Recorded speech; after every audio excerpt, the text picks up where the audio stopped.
안녕하세요. 직장인TV의 김 차장입니다. 오늘은 학교 수업에서 조직행동론이라는 수업의 조별 과제 발표를 제가 맡아서 하는 날이 되겠습니다. 하루 종일 워크숍을 하고 사무실에 다시 급하게 들어와서 여기 회의실 빈 공간에 자리를 잡고 이렇게 발표를 준비하고 있는데 발표가 잘 진행될 거라고 생각하고 있습니다. 아마 되게 재밌는 발표가 될 거예요. 발표 내용은 언제나 그랬듯이 제 발표 내용은 유튜브에 잘 편집을 해서 올려놓을 테니까 내용들 즐겁게 한번 봐주셨으면 좋겠습니다. 배달의 민족 케이스라서 보시는 분들도 익숙하신 내용일 거고 또 보시면 또 생각이 내가 생각하는 거랑 좀 다른데? 라고 하시는 분들도 계실 거예요. 그런 분들은 좋아요와 댓글 혹은 싫어요와 댓글 남겨주시면 제가 앞으로의 학교생활 그리고 앞으로의 영상에 많은 참고를 하겠습니다. 그럼 기대해주세요. 감사합니다. 발표 준비는 이렇게 하고 있어요. 이렇게 PPT를 띄워놓고 발표를 하지만 어쨌든 중요한 부분들 그리고 꼭 해야 되는 말들에 대해서는 체크를 해서 발표를 할 준비를 하고 있고, 지금은 코로나 때문에 대부분의 수업들이 이렇게 온라인 발표와 오프라인 참여 이런 것들을 병행하고 있는 점은 보실 때 이해해 주셨으면 좋겠습니다. 그럼 쉬는 시간 동안 목 좀 축이고 저는 발표를 준비할게요. 잘할 수 있게 응원해 주세요. 네, 안녕하십니까. 김선입니다. 아마 제 말씀이 다 들리실 거라고 생각을 하고요. 교수님께서도 인사를 해주셨으니까 바로 말씀을 시작하도록 하겠습니다. 네, 안녕하세요. 저는 조행 6조 발표를 맡게 된 김수환이라고 합니다. 저희 조는 김수환 이렇게 5명으로 구성이 되어 있고, 저희가 선정한 기업은 우아한 형제들입니다. 아마 다들 익숙한 실생활에서 많이 사용하는 회사 서비스이기 때문에 아마 좀 재밌는 시각으로 바라봐 주실 수 있지 않을까라고 생각을 합니다. 우선 컨텐츠는 다음과 같습니다. 간단한 회사 소개와 오버뷰와 저희가 수업에서 배운 7S 그리고 저희가 생각하는 문제와 거기에 대한 재현으로 이 발표를 진행하려고 합니다. 우선 처음은 저희 아마 다들 기억하실 텐데 냉장고에 가득 붙어있던 이런 전단지들 기억하실 거예요. 뭐 조선의 짬뽕이니 뭐 닭살, 뭐 회 배달부터 해서 이런 전단지들이 냉장고를 가득 붙이고 있었던 때가 있었는데, 이제는 그런 전단지 광고를 많이 찾아보기 힘들죠. 왜냐하면 배달의 민족 같은 배달 어플들 서비스가 많이 출시가 돼서 대중화되어 있기 때문인데, 이 어플에 들어가면 뭐 분식, 치킨, 피자 이런 것들이 다 잘 깔끔하게 정리되어 있는 것을 보실 수가 있습니다. 그래서 정말 말 그대로 내 손안의 주문이 가능한 시대를 이 배민이 만들었다라고 할 수가 있습니다. 우선 그 우아한 형제들 기업은 사실 그 멋지게 엑시트했다 이 말 한마디로 끝나는데, 현재 한 1100여 명의 그 직원들이 근무를 하고 있고 4조 8천억에 매각이 됐고 매출액은 뭐 5,600억, 영업이익은 조금 손실이 있지만 어쨌든 현재는 스타트업 10년 만에 딜리버리 히어로라는 독일 회사에 거의 5조에 가까운 금액으로 매각이 되었다. 그래서 멋지게 엑시트가 했다라는 게 회사 소개로 끝날 것 같고, 이 배달의 민족은 실제로 작년 8월 이야기이기는 한데 그 통계 서비스에서 현재 설치가 1,300만 건이 설치가 되었다고 해요. 그러면 거의 한 가구당 한두 명씩은 다 설치를 하지 않았나 싶고, 그런 설치에 힘입어서 매출이 거의 2년, 3년 사이에 뭐 100% 가까이 성장을 하는 것을 확인하실 수가 있었습니다. 아마 이런 퍼포먼스 때문에 독일의 인수가 되지 않았나 싶습니다. 폭넓게 그 마켓을 장악을 하면서 푸드 딜리버리 플랫폼 자체를 장악을 해버렸고, 이러다 보니까 여러 가지 사업 영역을 확대해 가는 게 배달의 민족, 우아한 형제들의 그 최근의 그 행보였습니다. 그래서 온라인 음식을 주문하는 배달의 민족뿐만 아니라 뭐 라이더스라든지 배미마켓,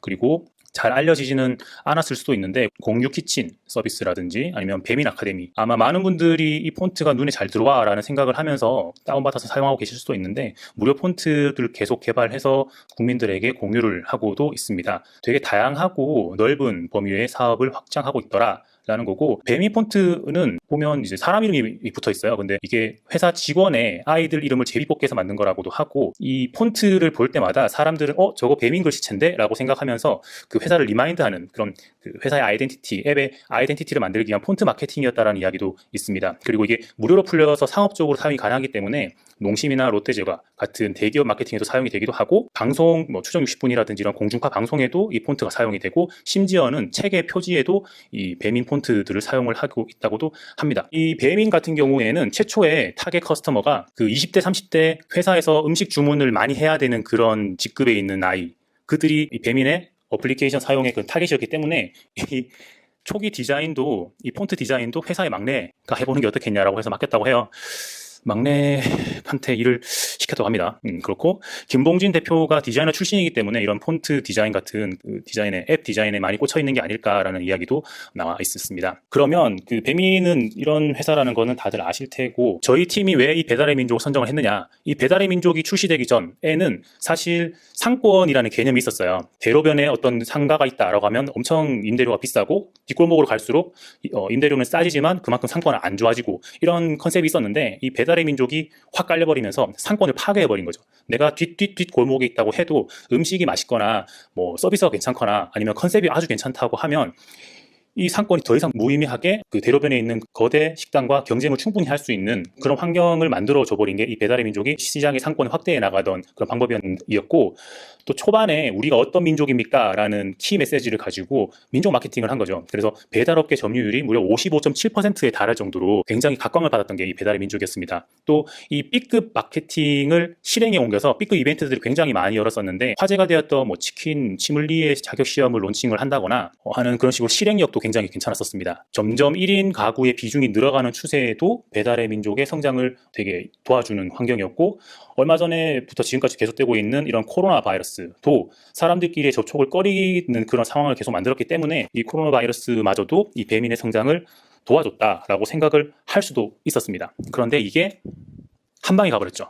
왜냐하면 딜리버리 히어로라는 독일의 푸드 딜리버리 업체에 5조에 가까운 돈으로 매각이 되어버리면서 성공 신화로 이렇게 추앙받아야 될 것 같은 이 배달의 민족이 약간 공공의 적처럼 되어버린 그런 상황이에요. 그래서 여기에는 뭐 독과점 이슈라든지 아니면 민족 마케팅, 여태까지 했던 민족 마케팅의 역효과라든지, 코로나 중에 다들 힘든데 너네만 대박 났냐? 라고 이런 그 약간 배아픔? 이런 것들이 다 복합적으로 작용을 해서 배달의 민족이 뭐 우리가 게르만의 민족이라든지 이런 희화되는 그런 상황이 되어버렸습니다. 그래서 7S로와 형제들을 한번 쭉 살펴볼 텐데, 쉐어드 밸류, 이 배달의 민족의 비즈니스가 존재하는 이유와 핵심 가치는 다음과 같습니다. 뭐 좋은 음식은 아무 데서나 먹고 싶은 곳에서 먹어야 된다. 배달이죠. 그리고 핵심 가치는 4가지가 있는데, 규율부의 자율, 뭐 팀워크, 위트, 성과, 이렇게 그 회사에서 중요하게 생각하는 것들이 박혀 있고, 이런 것들은 우아한 형제들의 근무하는 우리 원우들의 인터뷰를 통해서 확인할 수 있었어요. 정말 이 회사는 저 핵심 가치들을 위해서 되게 집중을 한다라는 그런 느낌을 받는 인터뷰들을 제공을 해 주었습니다. 그 스트래티지는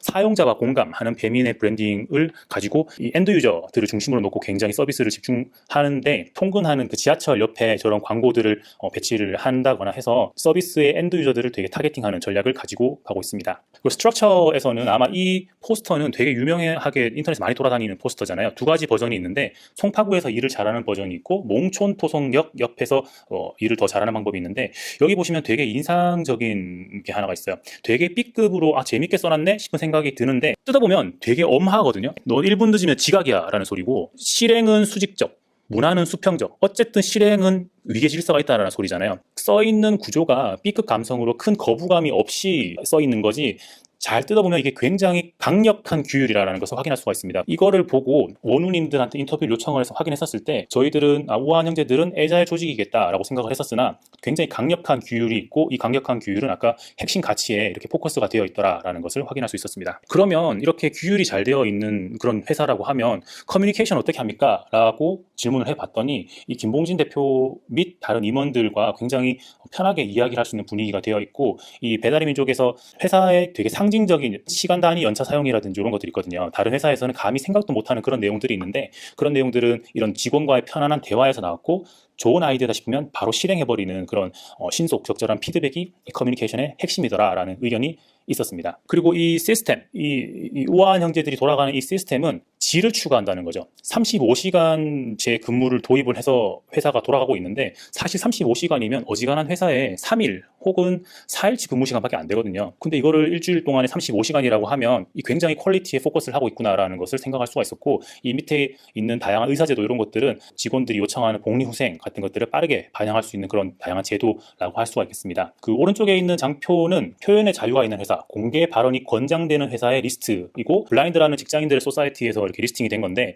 여기에 탑 1에 우아한 형제들이 자리를 하고 있습니다.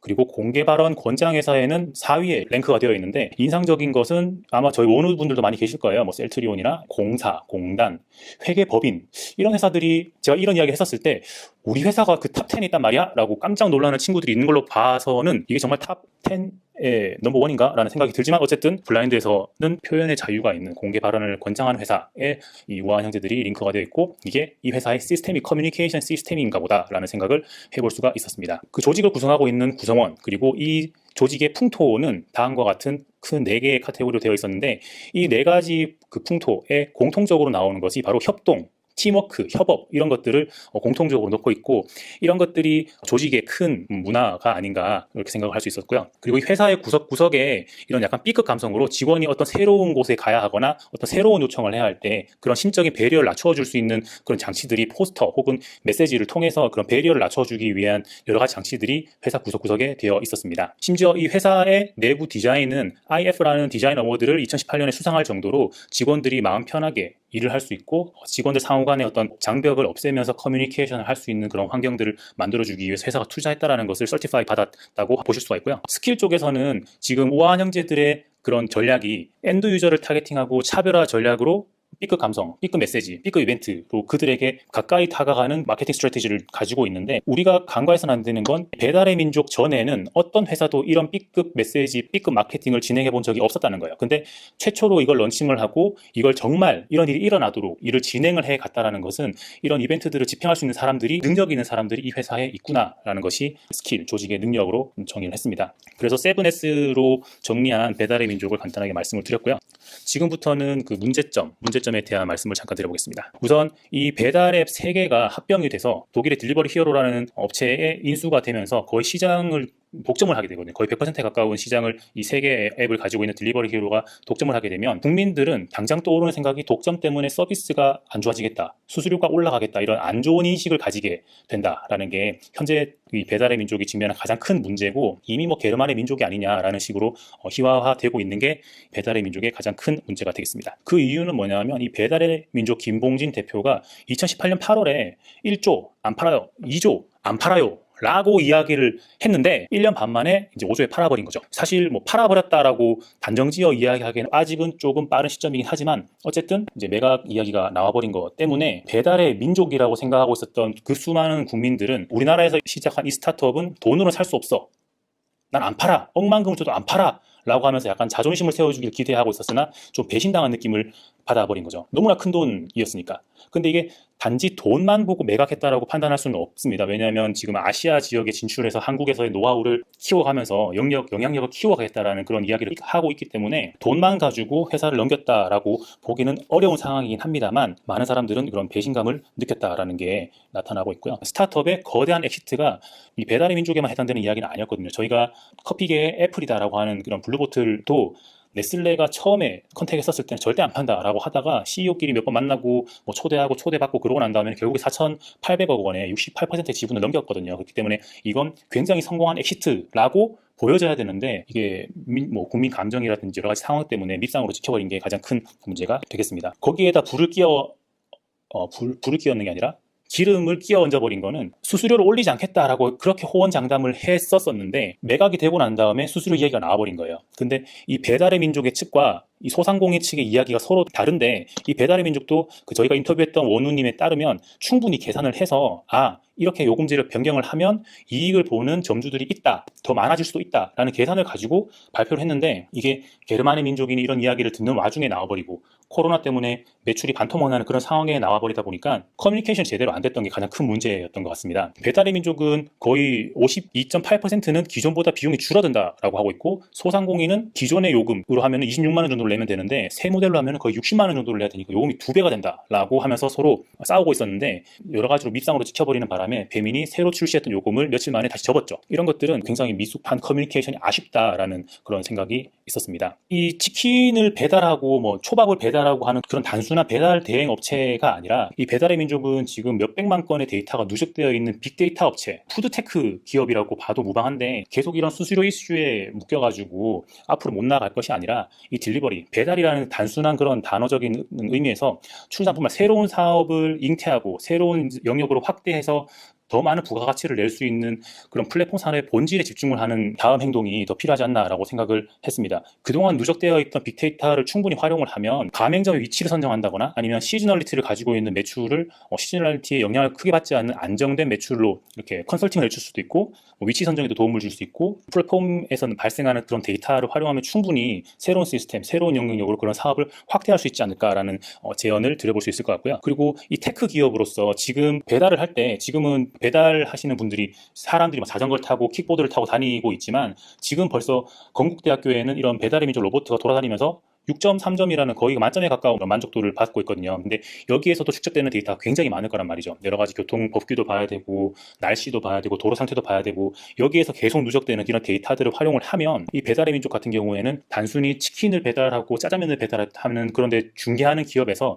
엄청난 데이터를 가지고 있는 그 4차 산업혁명을 주도하는 AI 푸드 테크 기업이 될 수도 있다라는 그런 제언을 드려볼 수 있을 것 같습니다. 마지막 제언으로는 그 언택트의 그런 트렌드는 이 코로나를 기점으로 해서 더 가속화가 되고 더 심해지면 심해졌지 앞으로 이 언택트가 다시 텍트 기반으로 돌아갈 가능성은 별로 크지 않다고 보고 있는데 여러 나라들 중에 이런 음식들을 배달해 먹는 비중이 한국이 제일 많아요. 한국이 제일 많고 그리고 현재는 저희가 음식점에서 배달해 먹지만 이게 공유 주방으로 해서 배달이 되고 그리고 대규모 배달업체를 활용을 하고 드론 가고 로봇 주방까지 가게 되면은 이 음식의 단가가 점점 떨어져서 나중에는 집에서 그냥 저희가 식자재 사가지고 해먹는 것처럼 단가를 떨어뜨릴 가능성도 있거든요. 그렇게 되면 이 공유 주방과 언택트의 트렌드가 맞물리게 되면 새로운 푸드 이커머스가 탄생할 수도 있다. 그렇기 때문에 이 배달의 민족이 새로 한 번 더 퀀텀 립을 하기 위해서는 공유 주방에까지 도전을 해보는 게 어떻겠냐라는 게 저희들의 제언이 되겠습니다. 다시 한번 배달의 민족이라고 써머리를 하자면 매각되고 과금 체계를 바꾸는 과정에서 발생했었던 여러 가지 미숙했었던 커뮤니케이션 인정을 하고 초심으로 돌아가되 그들이 가지고 있는 그 어마어마한 데이터들을 잘 활용을 해서 새로운 그 산업을 만들어내는 데까지 이제 신경을 쓸 수 있으면 다시 한번 더 점프를 할 수 있지 않을까라는 생각을 이번 발표를 준비하면서 해봤습니다.